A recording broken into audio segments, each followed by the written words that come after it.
Bună ziua! Mariana Burete este numele meu, sunt consultantul tău pe zona de sănătate. Astăzi am venit cu 5 lucruri pe care le-am făcut eu când alții au spus mai bine să stau în banca mea.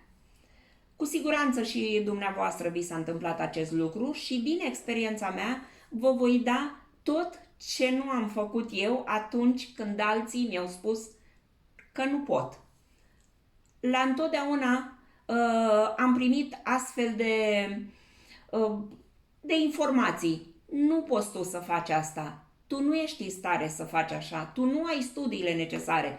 Tu nu vei face față. Și atunci am ascultat pe toată lumea și am făcut cum mi-a dictat mie inima. Am vrut mie să-mi demonstrez că pot ce alții mi-au spus că eu nu voi putea. De asemenea, mi-au spus: tu nu ai suficiente studii ca să poți să dezvolți un business. Este adevărat, le-am dat dreptate, am mers mai departe, am perseverat, poate că de multe ori am înghițit în sex sau am strâns din dinți, dar am știut unde vreau să ajung, am făcut și studiile, am făcut tot ce a ținut de mine ca să pot să am rezultate.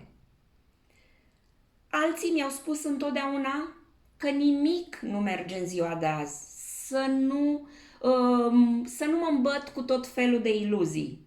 I-am ascultat frumos, am zis da, așa este, aveți dreptate, dar am vrut să demonstrez că dacă vrei, totul merge în jurul tău, numai că tu trebuie să-ți dorești cu toată ființa ta să poți să realizezi, să poți să miști chiar și munții din loc dacă este nevoie.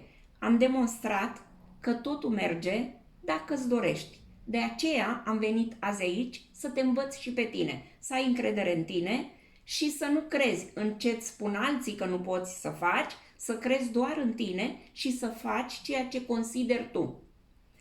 Mi s-a mai spus că oamenii sunt foarte săraci. Ce vreau eu să fac și unde vreau să ajung, nu am cum. Nu voi ajunge niciodată pentru că e sărăcie foarte mare. Am tăcut din gură, am ascultat frumos, umil și am mers mai departe.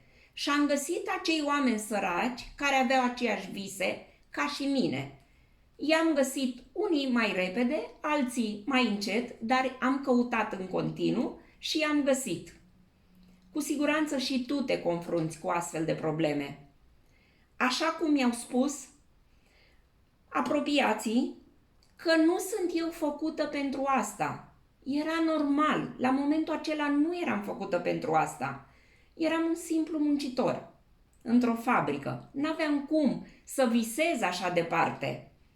Dar am ascultat sfaturile celor din jurul meu care știau pentru ce sunt eu făcută, nu știau pentru ce sunt ei făcuți și am mers mai departe.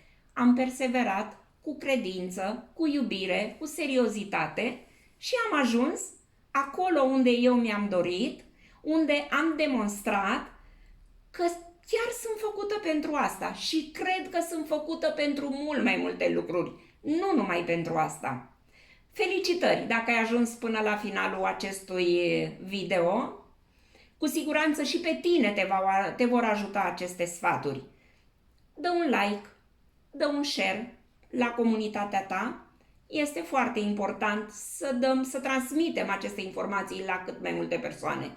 Iar dacă dorești să fii și mai aproape de mine, trimite un e-mail și îți voi da mult mai multe informații de care și tu ai nevoie.